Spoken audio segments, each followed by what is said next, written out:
In the summer of 1887, along the wide brown curve of the Merrimack River in southeastern Missouri, a young woman named Cora Birch paid $2 for something the ferrymaster called a waste of good rope. She was 26 years old and had arrived in the river town of Dunbar Crossing 3 days earlier with a battered canvas satchel, a set of caulking irons wrapped in oilcloth, and $41 to her name. The irons had belonged to her Uncle Amos, a ship's carpenter who had worked the upper Mississippi for 22 years before his lungs gave out the winter before. He had left her the tools, the oilcloth, and a way of seeing wood that she had not yet found the full measure of in herself. She had left the farm in Illinois where she had lived under her brother-in-law's sufferance since her uncle's death, and she had come south along the river because Amos had told her once, in the particular way he said things he meant to be remembered, that a woman who could read the grain of old timber could read the grain of almost anything. The boat had been lying half submerged at the edge of a mudflat below the ferry landing for the better part of 2 years. The ferrymaster, a heavy man named Dolph Crane, had salvaged it himself after the spring floods of 1885 rolled it down from somewhere upriver. He had dragged it ashore, noted that the hull was staved on the port side, and let it sit. Someone had offered him 50 cents for it the following autumn. He had refused out of stubbornness and then forgotten about it. The boat was a flat-bottomed John boat, 16 feet long, built from white oak planking that had once been dress smooth, but was now the color of river silt and covered in a low crust of dried algae. Its 2 bench seats had rotted to the frames. One oarlock remained, the other was gone. The port side had been opened along a seam about 3 feet from the bow. The planking sprung outward and gaping, and mud had packed itself into every crevice where the water had been. Cora looked at it for a long time before she spoke to Dolph Crane. She asked what he wanted for it. He looked at her, looked at the boat, and said $2, which was more than it was worth, and they both knew it. She paid him without argument. He took the $2 coins with a faint, private satisfaction, as men sometimes do when they have found someone willing to absorb a small loss on their behalf. 2 of the men waiting for the ferry that afternoon laughed, not at her precisely, but at the idea of the boat, at the thing itself, at the general comedy of money-changing hands over a hulk that had been feeding the mud for 2 seasons. One of them said, loud enough to carry, that she might as well have bought the mud it was lying in. The other said nothing, but his expression agreed. She did not look at them. She was already crouching at the bow, pressing her thumb into the white oak planking where the seam had opened, reading what was there. There is a particular skill in the reading of old timber, a skill Amos Birch had spent years trying to put into language and had mostly failed at, because the language was in the hands before it was anywhere else. You pressed the wood and felt for the difference between surface decay and deep rot, between a plank that had gone punky all the way through and one that had only taken water on the outside and remained sound at the core. You looked at the grain and saw which way the wood had moved under stress, whether the seam had sprung because the planking had swelled and then dried unevenly, or because something had struck it from outside. You smelled the interior of the boat and distinguished between the clean smell of wet wood drying and the sweet sour smell of wood that had begun to give itself back to the earth. Amos had taught her this the way he had taught her everything, by doing it in front of her and then making her describe what he had done. He had a long work table in the shed behind his house in Rock Island, and he had kept pieces of timber on it at all stages of condition, sound planking and punky planking and planking at every point between, so she could press each one and feel the difference. The sound plank resists, he had said. It springs back under the thumb. The rotten plank yields without argument. It is the same with most things, Cora. Sound holds. Rotten gives. The difference is always there if you press it correctly. She pressed the John boat's ball planking and it held.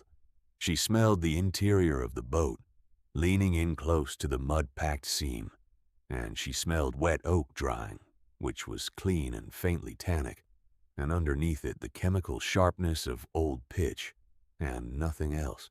No sweetness, no decay. The hull was sound. The sprung seam at the port bow had been caused by a single impact, a floating log or a near-bank rock caught in a flood current.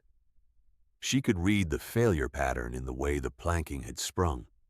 The gap was widest at one point and narrowed symmetrically away from it, which was how wood moved under a concentrated blow rather than under the long pressure of swelling or the gradual work of freeze and thaw. The seam had been poorly set to begin with, a thin bead of caulk where there should have been a thick one, and the impact had found the weak point.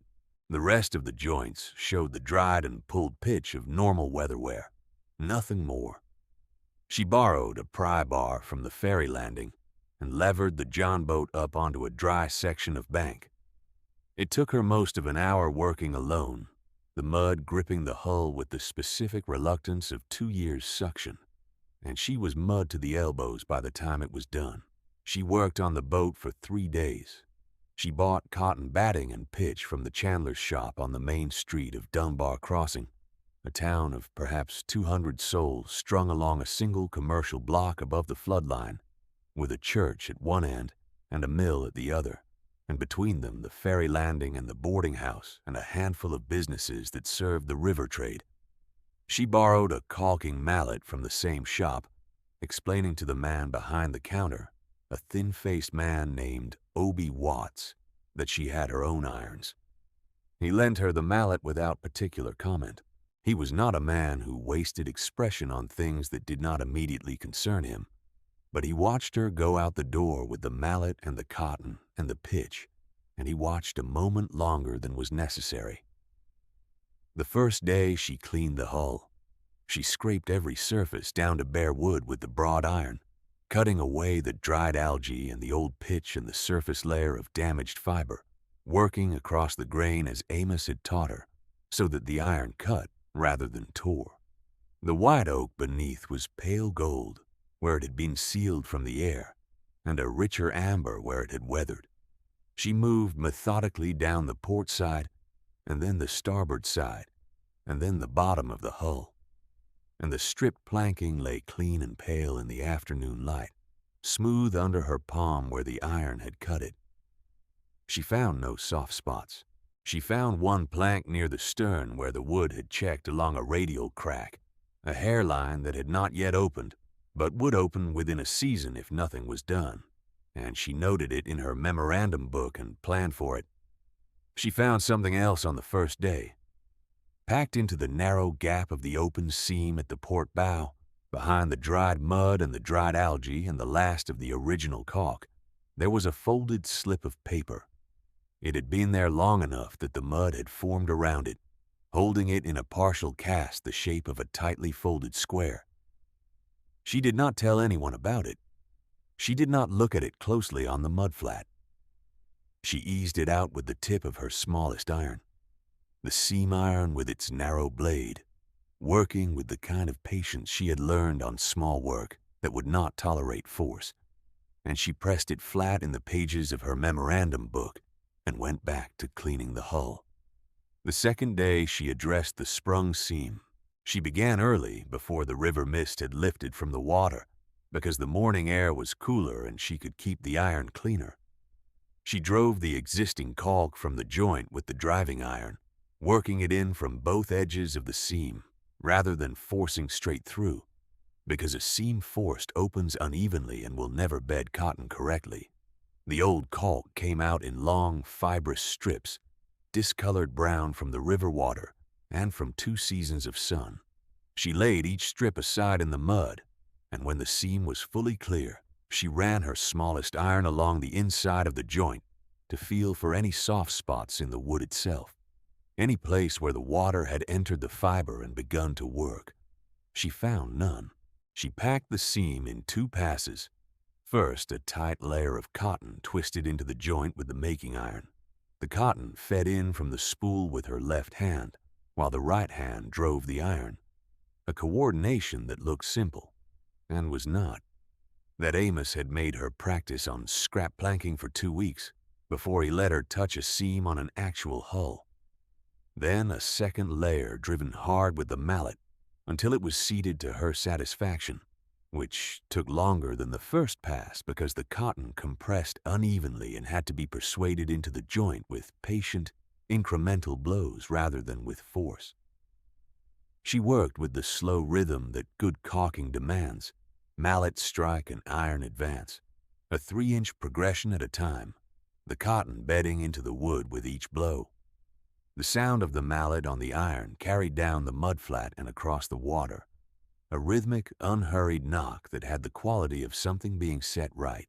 She could hear, in it, the sound of Amos at his table in Rock Island, doing the same work.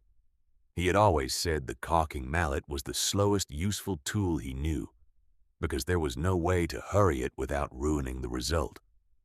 He had said this without particular emphasis, as he said most things, and she had understood it to be true about more than caulking.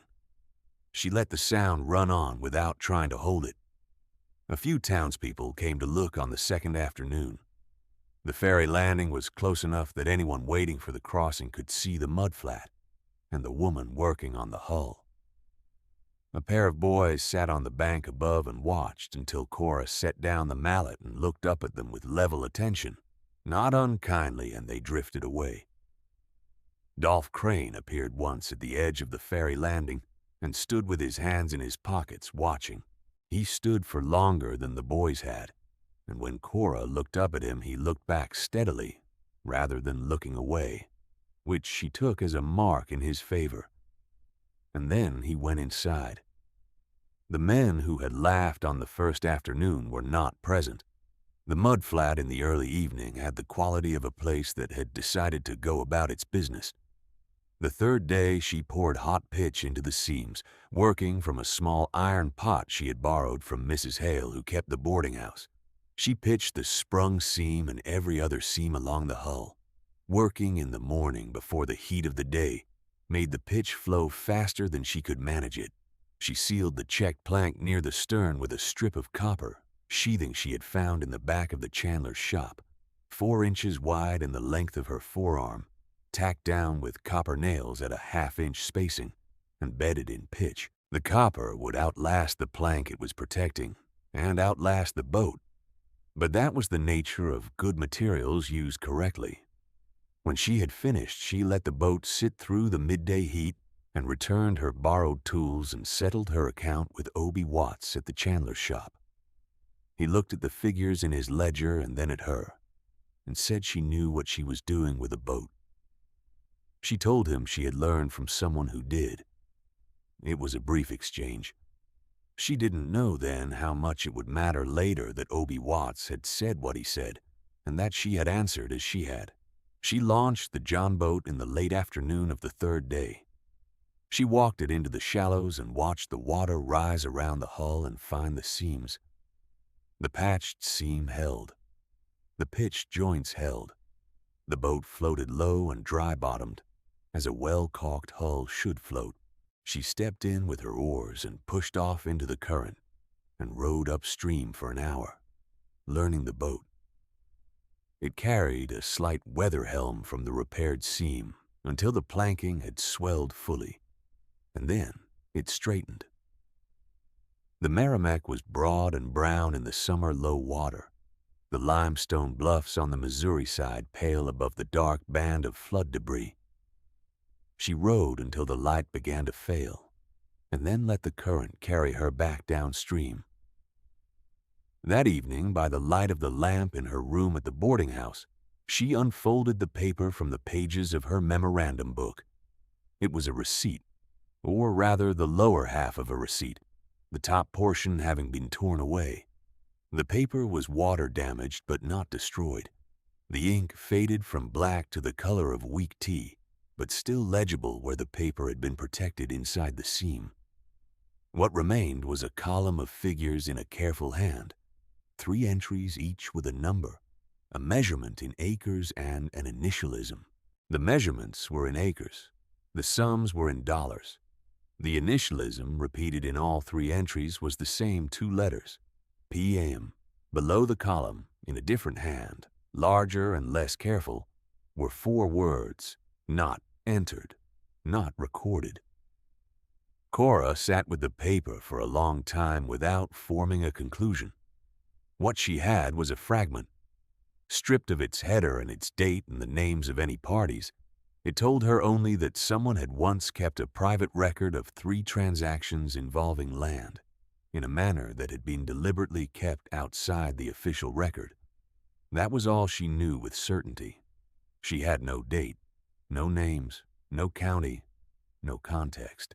But she was on the Merrimack River in Merrimack County, Missouri, and the paper had been sealed inside a boat that had floated down from somewhere upriver in the spring floods of 1885. And a person who seals a document inside a boat seam is a person who believes the document is worth preserving and also believes that open preservation is not possible. That combination of beliefs suggested specific things about the nature of what had been preserved and the nature of the forces that made open preservation dangerous. She began asking questions the next morning in the way she had learned to ask questions, which was to ask about other things first and let the answer to the real question arrive in its own time. She asked Obie Watts whether there was a land office in Dunbar Crossing or whether the county seat handled the records. He told her the county seat was in Fenton, 12 miles east, and that the county recorder there, a man named Aldous Pruitt, had been in the office since before the war. He said this last part with the particular flatness of a man who had an opinion he saw no profit in voicing aloud in his own shop. She asked about the land along the river bottom, below the bluffs on the Missouri side, whether it was claimed or whether the flooding kept people off it. He said some was claimed, some was held by the county, and some was what he called confused, meaning the ownership had never been clearly settled. He named 3 families who had farmed that bottom ground over the years. 2 of the names meant nothing to her. The third was Mayhew.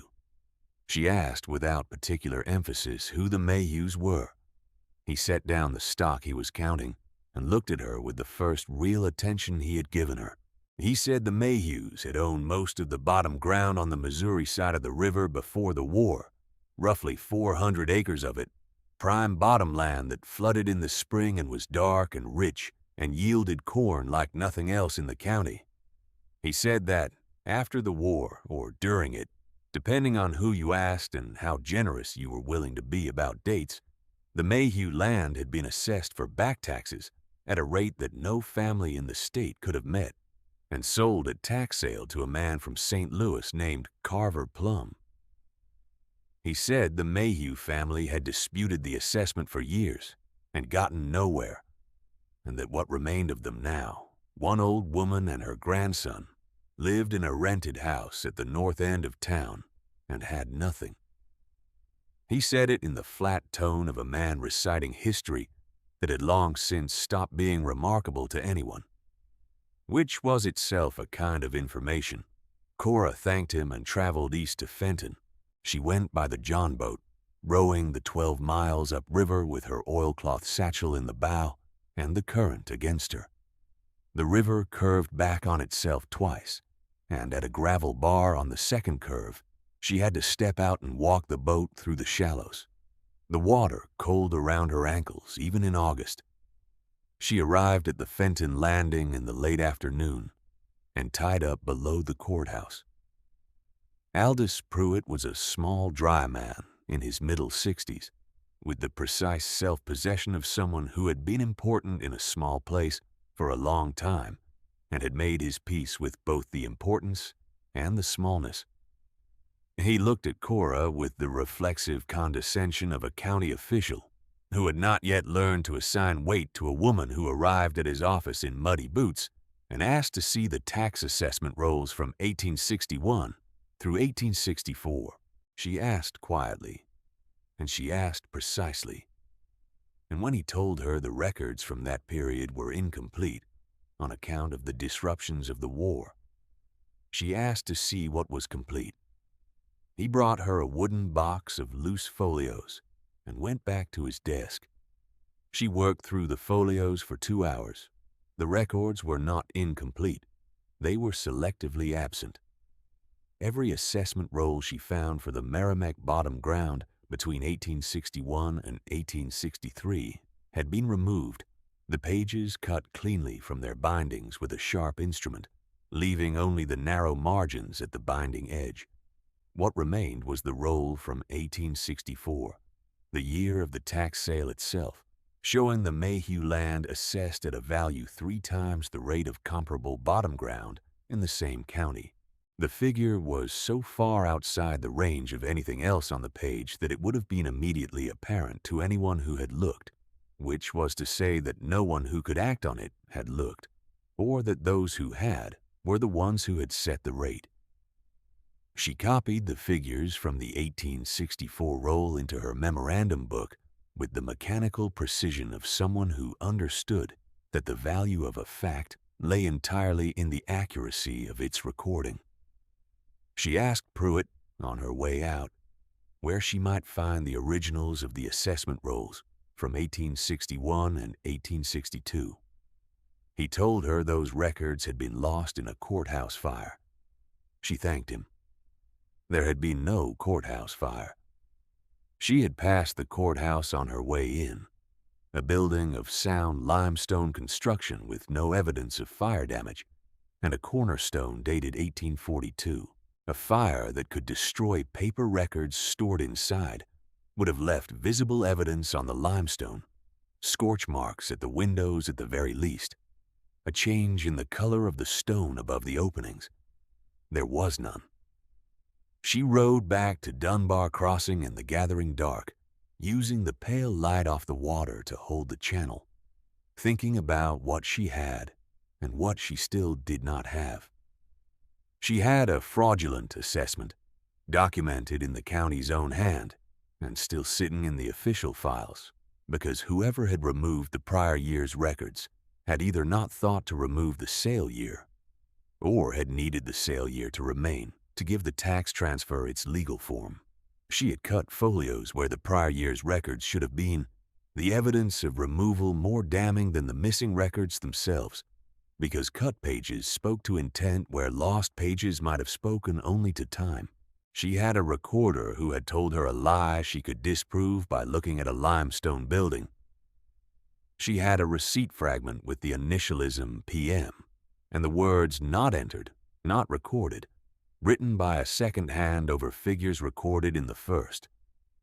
What she did not have was the name behind the initials, or a witness still living who had seen the record made, or a chain of custody between the original document and the man who had made it. She did not yet know who PM referred to, or who had made the record, or how it had come to be inside the John boat. She tied up at the mudflat after midnight and sat in her room and laid the pieces on the table. The initialism, PM. She wrote it at the top of a sheet of paper. She wrote the name Carver Plum beside it, and then crossed Plum's name out because the initials were reversed. She wrote Aldous Pruitt beside that and paused. Pruitt's initials were AP, not PM. She wrote them both out and looked at the page. Then she wrote, slowly, Philip Mayhew. Mayhew was the family name. If a member of that family had held a position in the recorder's office during the period the records had been manipulated, he would have had access to the assessment rolls. He would have been present when the figures were altered. He would have known what the true figures were and what the false ones would cost. The ledger, if that was what it was, would have been the work of someone inside the mechanism, recording what the mechanism was doing against itself. Mayhew was the family name. If a member of the Mayhew family had held a position in the recorder's office, he would have had access to the assessment rolls. He would have been present when the figures were set. He would have known. She went to find the old woman. Her name was Hester Mayhew, and she was 71 years old and lived with her grandson, a quiet boy of 12 named Clem, in a rented house at the north end of Dunbar Crossing. The house was clean and small, with a kitchen garden that showed the particular care of someone who had once managed a much larger piece of ground.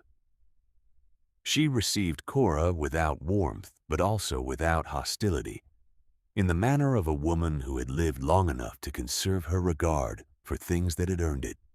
Cora set the receipt fragment on the table between them and asked if she had ever known a man whose initials were P.A.M., someone connected to the land records in Fenton in the years before the war. Hester Mayhew looked at the paper and then at Cora.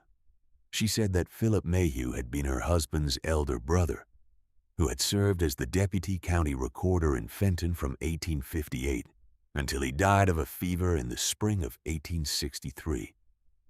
She said it without inflection and waited.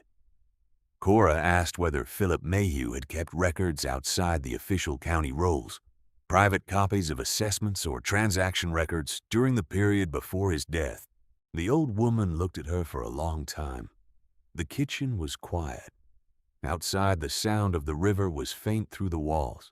She said in a voice that was quiet, but had an edge in it like a cold chisel on iron, that she had wondered for 24 years whether anyone would ever come asking that question. Philip Mayhew had known in the winter of 1862 that Aldous Pruitt intended to manipulate the assessment on the Mayhew bottom ground. He had known because Pruitt had told him in the manner of a man who did not believe the person he was telling had any recourse. Philip was the deputy recorder, technically subordinate, and Pruitt had made clear that the arrangement included Philip's silence in exchange for his continued position. Philip had refused the arrangement, and Pruitt had made clear what refusal would cost. Philip had kept a private ledger of the correct assessments from that winter forward, the real figures, cross-referenced against the transactions recorded in the official record. Alongside each entry where the official figure differed from the true figure, he had written the same 4 words: not entered, not recorded. He had kept the ledger hidden at his own house, and when he understood in the spring of 1863 that he was dying, he had given it to his brother's wife, Hester, and asked her to do what she could with it. She had tried. The county attorney in Fenton had declined to look at it, citing the disruptions of the war. The state land office in Jefferson City had been unreachable in 1863. Her husband had died that same year, and the following year had brought the fraudulent assessment and the tax sale. And then there had been nothing, because a woman alone with a child, and no land, and no money, does not have the means to sustain a legal contest against a street. Louis Mann, and a county official, however clearly she knows the contest is just.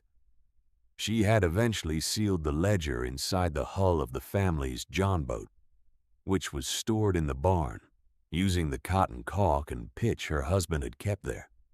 She had packed it into a seam that she knew would not be inspected until someone who understood caulking work put a proper iron to it. Then her husband had died, and the farm had been taken, and she had come to town with Clem's father, who was then a small child, and the barn and everything in it had passed with the land to Carver Plum. The boat had sat in the barn for 22 years. In the spring of 1885, the flooding had been exceptional, the worst in a generation, and the barn had taken water and the boat had floated out. Cora listened to all of this without interrupting. When the old woman had finished, she told her what remained of the ledger, which was 1 page from a water-damaged folio, the lower portion of a single leaf, bearing 3 entries in Philip Mayhew's careful hand, and the 4 words in a second hand below. She told her what she had found in the county records in Fenton, the fraudulent 1864 assessment, the cut folios, and the lie about the courthouse fire. Hester Mayhew sat with her hands in her lap and did not say anything for a long time.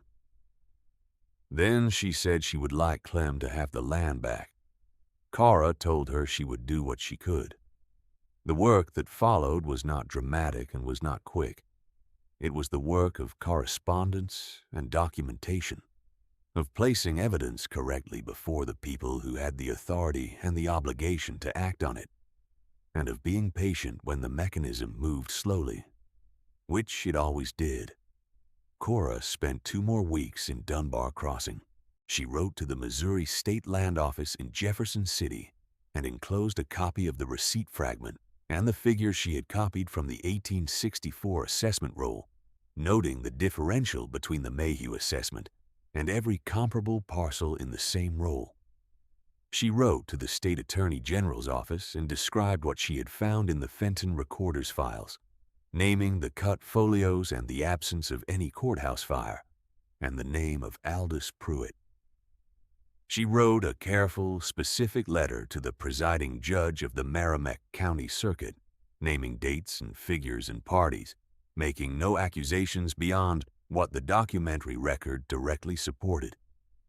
She wrote all 3 letters in the precise, impersonal language that Amos Birch had taught her to use when she needed something from an institution, which was to say the language of a person who has already assembled what she needs and is merely indicating where it can be found. He had told her once that the weakest word in any letter to an official body was the word I, and that the strongest word was therefore, and that the distance between them was the entire art of persuasion through documentation. He had said it to her when she was 19 and he was teaching her to write work orders for the mill yard in Rock Island, and she had thought he was talking about mill yard paperwork, and only later understood he had been talking about everything. Obie Watts witnessed her copies of the documents at the chandler's shop and attested in a separate letter that he had personally examined the lower portion of the original receipt, that it was on paper consistent with the period, and that the iron gall ink was consistent with a document of at least 20 years' age. He attested to the condition of the paper, its water staining, and its discovery in the hull seam of the John boat he had watched Cora repair on the mudflat below the ferry landing. He did not comment on what the letters were for. He witnessed them with his characteristic flat efficiency, pressing his seal and signing his name in the precise hand of a man who understood that his name on a document was a claim he was making on his own good standing. When Cora thanked him, he said it was the right thing. For Obie Watts, that was a substantial statement. The town went quiet after the letters went east on the mail wagon. This is not metaphor. Dunbar Crossing was a small town on a wide river, and it had the particular acoustics of small towns, in which certain kinds of information move faster than anyone would prefer, and others travel not at all. When the 3 letters went east, people knew it. When the response from Jefferson City arrived 10 days later, and Cora was seen to carry it to the boarding house, and then to Hester Mayhew's rented house, and then to the chandler's shop, people knew that too. Dolph Crane stood at the edge of the ferry landing in the afternoon and watched Cora cross the main street and said nothing. He did not laugh. Carver Plum was not in Dunbar Crossing. He managed his Missouri River bottom holdings from St. Louis through an agent, and it was the agent who received the initial inquiry from the State Land Office, and the agent who sent word to St. Louis, and Plum himself who read the inquiry and understood what it described. The assessments he had relied on had been supported by records that no longer existed because they had been removed, and someone had apparently preserved private copies that now did exist in the hands of a state agency. And the difference between those 2 conditions was the difference between a defensible legal position and one that was not. Plum was a man of business, not a man of sentiment, and he calculated accordingly. The process took most of a year. The State Land Office ordered a reassessment of the Merrimack bottom ground parcel.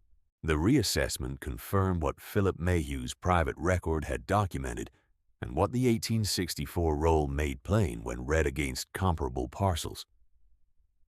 The circuit court found that the tax sale of 1864 had been executed on the basis of a fraudulent assessment, and that the official records supporting the correct prior values had been deliberately removed from the county files. Carver Plum, through his St. Louis lawyers, negotiated a settlement that returned the Mayhew family's original 240 acres of bottomland and paid the assessed value of the improvements Plum had made to the ground he retained, which was a result that satisfied the requirements of restitution without enriching anyone beyond what had been taken from them. Aldous Pruitt retired from the county recorder's office in the spring of 1888. He cited his age, which was in fact his age, and also the receipt of a letter from the state attorney general's office that he did not cite to anyone. Hester Mayhew lived to see her grandson Clem take possession of the land in the fall of 1888. She stood on the bank above the bottom ground, an old woman in a black dress, and looked at the corn stubble in the October fields with the expression of someone seeing a thing they had not expected to see again. Clem stood beside her and did not say anything. He was 13 by then and had his grandmother's quality of knowing when words added nothing to a moment and might subtract from it. Cora had been gone from Dunbar Crossing for 8 months by the time the land was transferred. She had left in the autumn of 1887, after the letters had been sent and acknowledged, and the process had taken on its own momentum. She had no further business in the town that required her presence, and she understood that a woman who stays in a place she has remade tends to become part of the furniture of that place, which was not a role she was suited for. Before she left, she had repaired the checked plank near the stern of the John boat one final time, working in the morning light on the mud flat with the caulking iron from Amos's oilcloth roll. She had sold the boat to a boy named Walt, who was 17 and wanted it for catfish lines.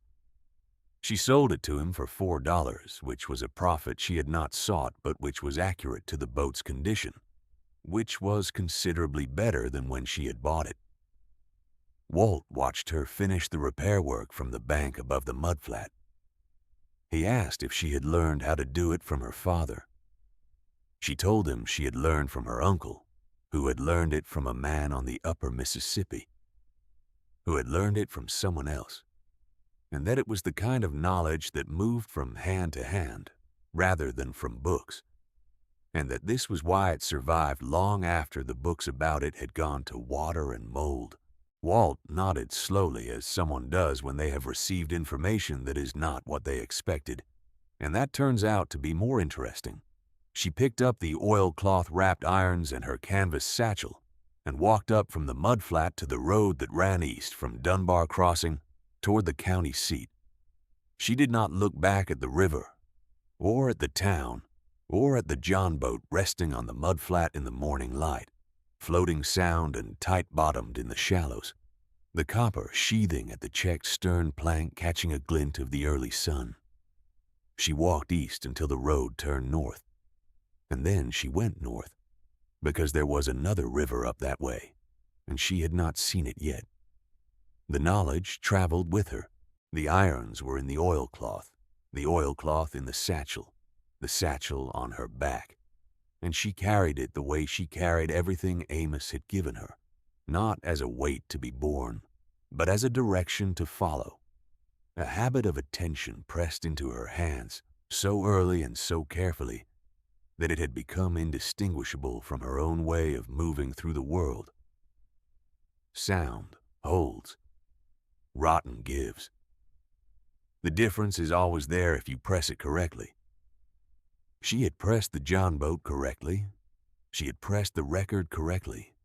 She had pressed the lie Aldous Pruitt told her about a courthouse fire and felt it give. 24 years of silence around a buried wrong, and it had taken a caulking iron and the patience to do the work as it deserved to be done.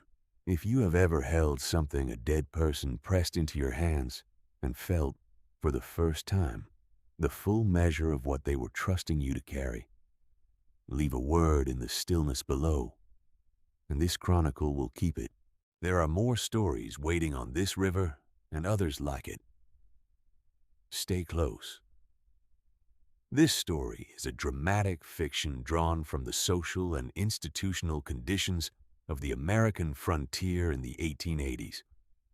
The characters, events, documents, and specific details depicted are invented.